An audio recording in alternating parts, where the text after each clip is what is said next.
بینەرانی زوم سڵاوتان لێبێت. من هێژا دڵشاد بەرنامەیەکی نوێی دیداری هێژاتان پێشکەش دەکەم.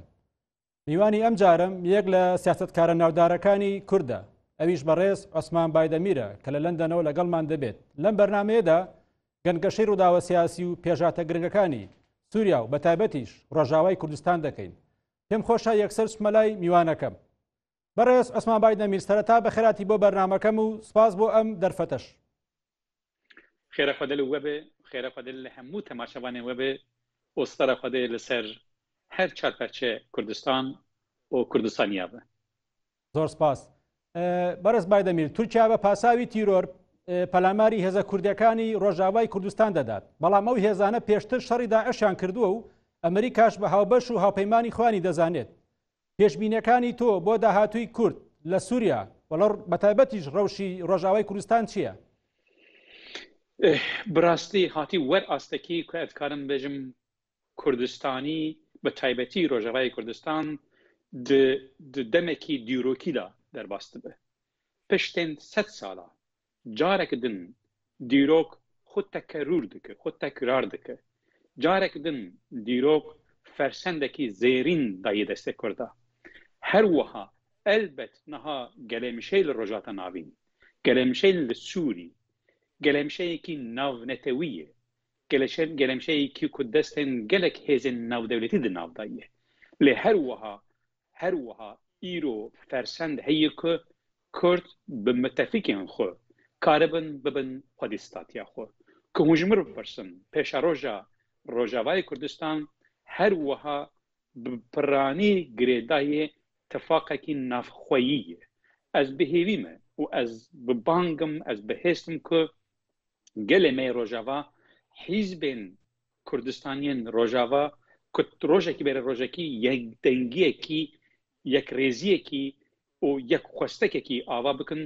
و بوی دەرکەبن پێشوەری هەموو جیهانێ. ئەس ببیر و باوەرم کەدا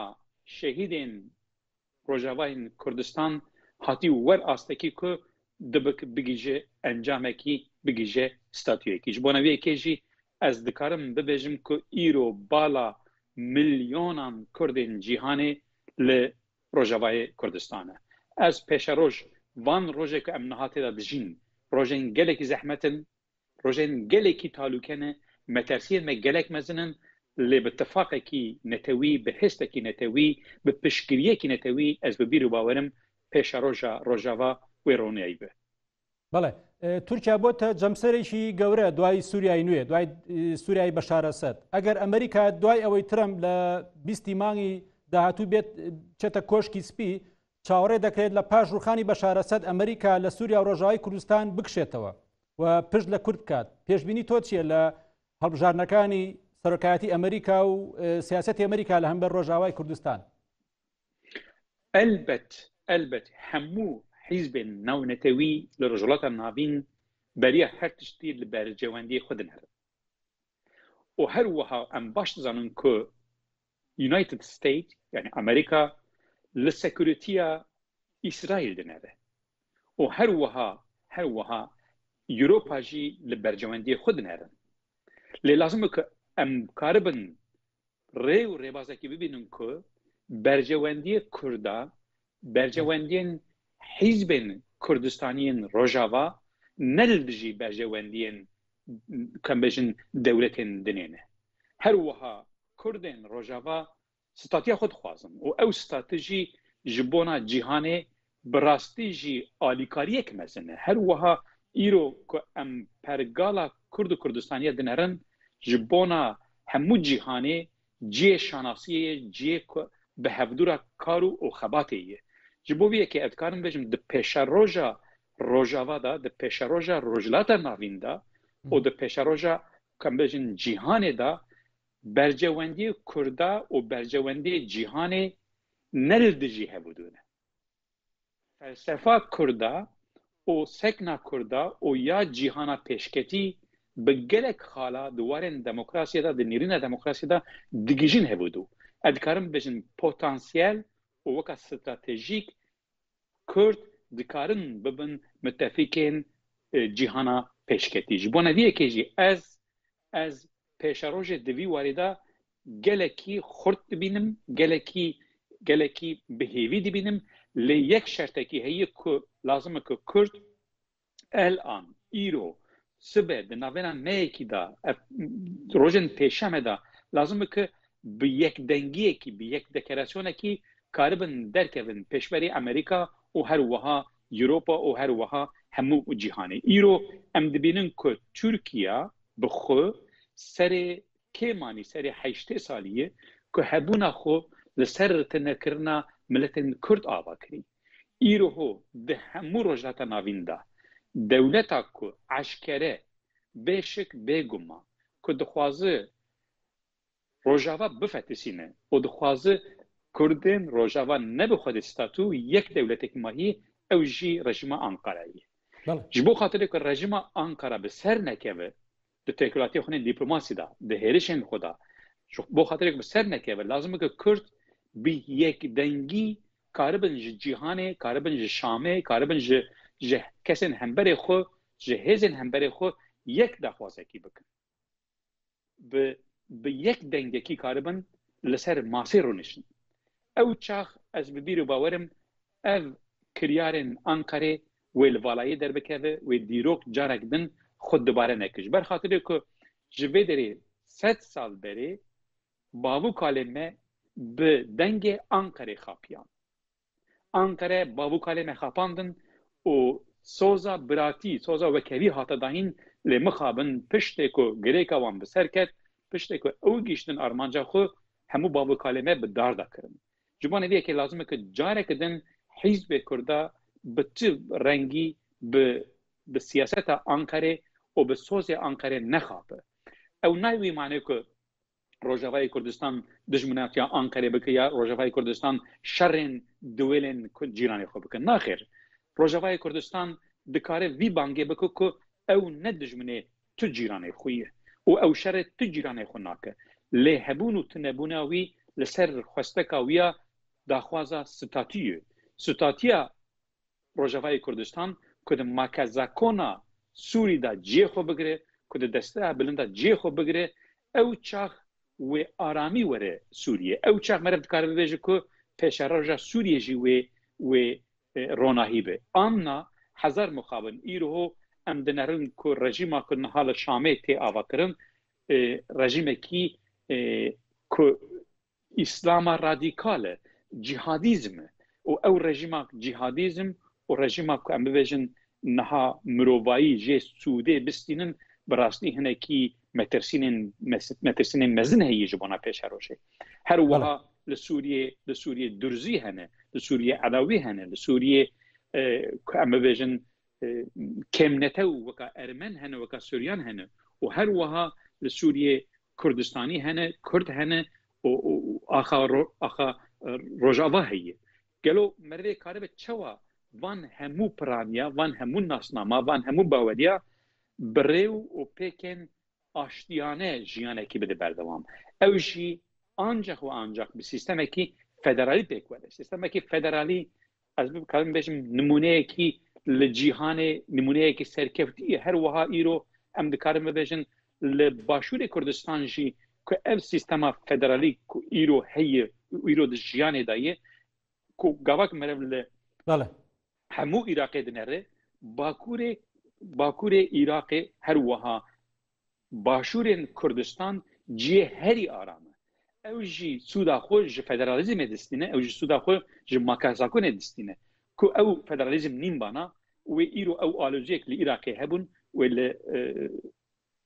Başûrê Kurdistan jî pêk batana. Ew tê wê manê ku pêşeroja aramiya Sûriyê û pêşeroja aşitiya Sûriyê bi statûya Rojavayê Kurdistan ve girêdayî. بەرز بایدەمیر هێزەکانی سووریای دیموکرات هەسەدا بەردەوام گلەی لە هەرێمی کوردستان دەکەن کە جۆرێک لە پشتیوانیان نییە بۆ ستاتویەک لە ڕۆژاوای کوردستان. پێتان وایە هەرێمی کوردستان دەتوانێت چۆن پشتیوانی ڕۆژاوای کوردستان بکات؟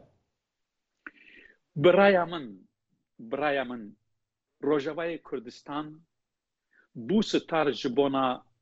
her çapeşa Kurdistan. Di dîroka Rojavayên Kurdistan da ez dikarim bibêjim gelê başûr, hizbên başûr, hizbên bakur, hizbên rojhilat em hemû ji bin xetêra ji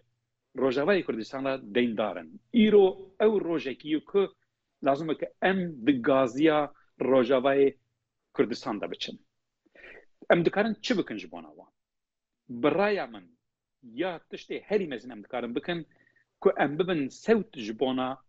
daxwaza Rojavayê Kurdistan ku di makasakona Sûriyê de ciyê xwe bigire, fena xweserî, fena otonom, fena federalî, yani nasnama wî, erdê wî, ala wî, coğrafiya wî di makasakona Sûriyê de ciyê xwe bigire. Ev yek em dikarin ji bona vî çi bikin, bibin sewta wî ku di qada cîhanê de di saziyên navnetewî de em karibin cî ji wan re bikin. Em karibin bibin sewta wan, bibin xêrîna wan. Ya de em Kurdên Bakurî, em Kurdên Başûrî, em hizbên Bakurî, Başûrî, Rojhilatî, em dikarin ji xuşk û birayên xwe Rojava, ji hizbê Kurd û Kurdistanî yê Rojava em daxwaz bikin, bibêjin rojek berê rojekî tifaqa xwe ava bikin û bi yek xwestekekî derkevin pêşberî Ankarê, an jî derkevin pêşberî Şamê, an jî Amerîkayê, an jî Brîtanyayê. Ji ber xatirê ku îro di rewşa asta da Amerika jî, Brîtanya jî, Almanya jî hemû amade ne ku guhdariya Kurda bikin û xwesteka Kurda piştgiriyayî bikin. Lê lazim ku Kurd jî, hizbê Kurda jî amade bin ku bi yek dengî biçin ser masê û xwestekê xwe ji cîhanê bixwazin. Gelo Başûrê Kurdistan bi taybetî dikare çi bike? Bi raya min Başûrê Kurdistan xwedî tecrübeyekî gelekî zêrîn e û her wiha hemû hizbên Başûrê Kurdistan îro di cîhanê de hizbên meşrû ne û hikûmeta Herêma Kurdistan îro meşrû ye, parlamentoya hikûmeta Kurdistan di cîhanê de meşrû ye, serok û rêberê Başûrê Kurdistan di hemû cîhanê de meşrû ye. Dikare di qada dîplomasî da, di qada networka dîplomasî da ez bawerim dikare pêşengiyekî bike û deriyên xêrê li Rojavayê Kurdistan ve bike, li hizbê Rojavayê Kurdistan ve bike. Her wiha Başûrê Kurdistan dikare mazûvanî li hizbên Rojavayê Kurdistan bike, wan bîne cem hevdû û wan qanî bike, heta wan mecbûrê tifaqê bike. Ez bi dengekî eyrî dibêjim ku hemû hizbên Rojavayê Kurdistan wan mecbûrê tifaqê ne. Ji bo xatirê ku em layıqê milletê xwe bin, ji bo xatirê ku em layıqê berdelê milletê xwe bin, wan mecbûrê tifaqê ne. Wan mecbûrin ku mizginiyek bidin milletê xwe ku we tifaqa xwe pêk anî û bi yek dengî û bi yek daxwazekî wan derdikevin pêşiya cîhanê, wan dawa statiya xwe dikin, dawa otonomiya xwe dikin, dawa ala xwe dikin, dawa hebûn û otunebûniya milletê xwe dikin. Di vî warê de ez bawerim Başûrê Kurdistan dikare rolekî erênî, rolekî qenc û rolekî pîroz bilîse. بەڵێ بەرز بایدەمیر هەفتەی ڕابردوو لاور شێخجەنگی کەسایەتی سیاسی دیاری باشووری کوردستان چۆ واشنگتن و چای بە پرسانی هەردوو ئیداری ئێستا و ئیداری داهاتووی ئەمریکا کەوت و داوای لێکردن دەستبەرداری هەسەدە نەبن لە هاوکاریەکانیان بۆ هەسەدە لە ڕۆژاوای کوردستان. ئەم هەوڵە چۆن دەبینن؟ ئایا کورد دەتوانێت چۆن لۆبی بکات بۆ ئەوەی جارێکی دیکە نەبێتەوە بە ستونی جەنگی زلی هێزەکان؟ ئەو کەس و کەسایەتێ ji her çakarça Kurdistan ki îro esta sibe disbe di vî meha pêşemê da di vî dema hebûn û otinebûniyê da dema mayîn û nemayînê da kî çi ket bike ji bona Rojavayê Kurdistan mala wî heza cara ba. Ez weka Kurdekî Bakurê Kurdistan spasdarê wan im. Bi rastî jî ev mînak e. Yek dikaribin li Washington, yek dikaribin li Brîtanya, yek dikaribin li Ankara, yek dikaribin li Şamê. Herkes ji hindava xwe piştgirî bide ku rêveberiya xweser bete naskirin. Ji hemû cîhanê ve bete naskirin. û ev nayê wê manê ku hizbekî Rojavayê Kurdistan bete naskirin. Ev tê wê manê ku statûya herêma Rojavayê Kurdistan bete naskirin. Xulese ev rola biraya min serokên Herêma Kurdistan dikarin gelek xebatên bi vî rengî bikin û her wiha پارتیان دنه یک نهاد پارلمانتوی دا کرسی وان هي ده باشوری کردستان دا دکارن رولن مزن بلیزن و از ببیری باورم تشتکش دست وان جینه و کاربن هل بدن که خوشکو برای خو قانع بکن که هنک تش دست وانته هنک تش دست وان نای لی از ببیری باورم ایرو لازمه که سرانسر نتورک کی د نافبرا روجاوا و باشور دا پیک وره که کالبن همو دسلاتاریا روجاوا و دسلاتاریا باشور کردستان یعنی ریوبری وان کاربن یکسر به هفدورت کهون تماسه یکسر به هفدورت کهون نوا شغله و ایرو که امش برای خود بخوازن اف نشرمه اف نه عیبه امش برای خود خوازن امش خوشکو برای خود خوازن خوشکو برای مرو جهودو بخوازه اف نتشتکی شرمه نتشتکی کیمانیه ایرو روجا هبونو و تنبونیا ملتکیه جبونا وی بونه از ببیرو باورم اف تشتک نهاوه هانی زمان اف وکا مینایه که همو حزب باشوری و ین باکوری و ین روجلاتی کی چش دستی ویته دوار نتورک دا خباته خو گش بکن و بپیش بکن لی یا هری مزن یا هری گرین یا هری بقیمت او که ام روژکی بر روژکی خوشکو برای خو حزب روجاوای کردستان قانع بکن کل سر دکراسونه کی هفپار او به هفدوره او دکراسونه اعلان جهانی بکن که او جهانی چه دخوازن او شامه چه دخوازن او جیران خو چه دخوازن و سکنا خو خواسته که خود تکن یک دنگه کی اوجبانه ویه کشی 40 میلیون 5 میلیون کرچی و لپش تاوان به و به دنگو و سو تاوان را به بله برز باید امیر ایوه سالانێکی زۆرە لە ناو بجوتنەوەی سیاسی کورد بوون لە باکووری کوردستان و خەباتان کردو بێگومان فیگورێکی سیاسی دیاری باکووری کوردستان و چوار پارچەی کوردستانیش بوون و ئەو پێشکەشکردنی گوتارەکەی بەڕێزت چەند ساڵێک پێش ئێستا کە وتان کوردستان لە دڵی ئێمەیە بووە ترند لە سۆسیال میدیا و لە تەواوی پلاتفۆرمەکانی پارچەکانی کوردستان و باشووری کوردستانیش بە تایبەتی پرسیارەکەی من ئەوەیە ماوەی چەند مانگێکە دەنگۆی دەستپێکردنەوەی دیدارەکان لە نێوان تورکیا و بەڕێز عەبدوڵڵا ئۆجەلان هەیە ئایا لەم ڕۆژەی ئێستاە لە ئێستاە پێشبینی دەستپێکردنەوەی پرۆسەی دیالۆگ و پرۆسەی ئاشتی لە تورکیا دەکەیت؟ هەروەها هەموو کردن باکووری کوردستان بە پرۆسەین ئاشتی ئەلبەتەکی شاناز دەبن ئەلبەتەکی ام دخوازم پروسه کی آشتی دست بکه لی هزار مخابن ایرو ادکار میشم سری 10 سالیه اول رژیم کنه حال آنکاره هیه رژیم AKP و MHP یعنی نجات پرستین ترکیه ادکار میشم سری 8 ساله سری 7 ساله خساره هری مزن وان دای دعوت وزا کردستان ایرو رژیم کنه حال آنکاره دستلاتاره وکا AKP و وکا MHP ادکارم بجم وان هبونا خود سر تنبونیا کردا هوا کری و هر وها او دخوازن سر 14 سالیه که مانی سر 14 سالیه او دخوازن برخوادانا روجاوای کردستان بفتسینن و ایدی اشکره ده بجن ناو شیرینجی او ده بجن که ما لعراق لبو دامزراندنا باشور کردستان فدرالیزم باشور کردستان ما غلطی کرد ام نایلن وی غلطیه لسوریه ده شرط و مرجن روجاوای کردستان دا جارده خود دباره بکر یعنی او دو بجن که ام نایلن که کردن سوریه کردن روجاوای کردستان ببن خود استاتو چونکه غلطی بو که ما هیچ باشور کردستان ببن خود استاتو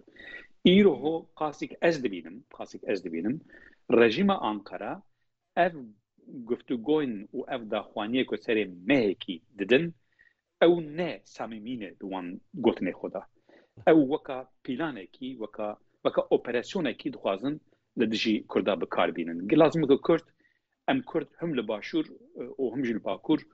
ام لازمه که ام شیار بن که ام نیرین آنکارا و فن و دک و دولاب آنکارا باش تی بگیجن جبر خاطر که گاوک ام باش تی بگیجن ام کارمن پیلانی وان بالای جر بخن لی او نایوی معنی که کرد جی آشتی دربن ناخیر کرد آشتی خوازن ام آشتی خوازن ام شر نخوازن ام مرن و کشتنی نخوازن لی ام دخوازن که ستاتی ام ور ناس کردن ناسنامه ور ناس کردن هبونه ور ناس کردن ام جوکم ملتین روجاتا ناوین نجوان بهتر نجوان کمتر خودی ستاخسی خوبن خودی ناوی خوبن خودی آلا خوبن خودی هبونه خوبن و آرام بجیران خورا بجین جبو یکی نمونه که آنکره گوتن خود صمیمی آن نصمیمی آنکره به صمیمیت براستی دخوازه پیواجوی که دست بکه آن نخوازه دست بکه میناک نیرینا و وینا روجاوای کردستانه که آنکره دوج دجمنانتیا روجاوای کردستان برده او چاق مرف دکاره ببیجه اری در یکی خیره وده به ناکو آنکره هم دجمنانتیا روجاوای کردستان بکه هم بخوازه روجاوای کردستان بفتسینه هیرشا لسر وی بکه و هر وها نیله که شام بروجاوای کردستان دا د فدرالیزم کی دا د اتونومی کی دا هفپاریا خو پک بینه او ویچاغه نایوی معنی که آنکره دوستانیا کرده که آنکره دجمنانتیا باشوری کردستان بکه که آنکره دجمنانتیا روجاوای کردستان بکه او نایوی معنی که آنکره دوستانیا باکوری کردستان بکه وان تشتانه هنکی برای من به هفدو بگیری دایی بەڵێ بەرز بایدەمیر لە خولەکانی پاش سەرۆکاتی ئێوە لە گەورە شارەوانی ئامەدی باکووری کوردستان حکومەتی تورکیا بەردەوام سیاسەتی قەویمی لەسەر گەورە شارەوانی ئامد و شارەوانەکانی دیکەی باکووری کوردستان پێیڕەو کرد چەند خولێکە و لە ماوەی ڕابردووشدا قەویم لەسەر گەورە شارەوانی مێردین و دوو شارەوانی دیکە دانرا قەویم لە دیدی ئێوە مانای چی دەگەێنێت؟ برای من قەویم داگیرکارییە قەویم دژمنانتیا ئیرادا ملەتێ کوردە قەویم نەناسکردنا ناسنامە ملەتێ کوردە و هەروەها قەویم بێ احترامیە بێ ڕێزیە لە هەمبەری لە دژی ئیرادا ملەتێ کوردە ji bo wî bonê ez bi bîr û bawerim û ez bi xofim rojê pêşiya me da wê li gelekê deverên dijî Bakurê Kurdistan qewîm pêk were ji ber xatirê ku hikûmet Ankara bi serên salan dixwaze îrada gelê Kurd tune bike û gavak sandoq tê bêdanê gelên Kurd li Amedê li Wanê li Elîhê li gelek deverên Kurdistanê Bakurê Kurdistan bi dengekî xurtçir bi dengekî mezintir ku dengê xwe dide xwe dengê xwe dide partiya xwe dengê xwe dide Kurda û bi vî rengî em bibêjin şarevanî tên damezirandin lê şeş meşûnda pênc meşûnda hezar muxabin hikûmet carek din ew kesê ku hilbijartî ji ser kar diştîne û kesê ku em bêjin ji hêla Ankarê ve tahînê weka qawîm tahînê ser şaredarî dike ew tê wê manê ku Ankara bi çavê sömürge bi çavê dagêkerî muxabin li Kurdistan û li Amedê dinere xulase gotina min ev gotine ku gava ku mirov bixwaze li hemberê xwe kesû û kesayetekî an jî rejimekî gelo di gotinê xwe da çiqa ciddî ye çiqa samimî ye ew wî bibîne lazim ke mere li kiryarî binere kiryarên qayûm tu dinerî û kiryarên ku em bêjin her rojê xwedê li Rojavayê Kurdistan bi drona siyasetmedar rojnemevan tên kuştin qurban rojnemevan tên kuştin ku rojnemevan ji hêla hemû cîhanê ve tên parastin doktor hemşîre ku ji hema hemû cîhanê ve tên parastin qaydê şer heye hukûka şer heye ahlaqekî şer heye hezar muxabin van ahlaqa hemû tê binpêkirin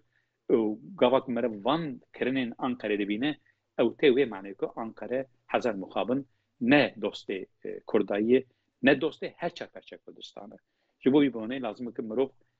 di siyaseta Ankarê da gelekî hişyar be bi rastî biraya min ev e ku gava ku Kurdên hemû rojlata navîn Kurdên Bakur Kurdên Başûr Kurdên Rojlat Kurdên Rojava pêşî her beşekî hîzbên her beşekî di nava xwe da tifaq bin di nava xwe da yekkurtî bin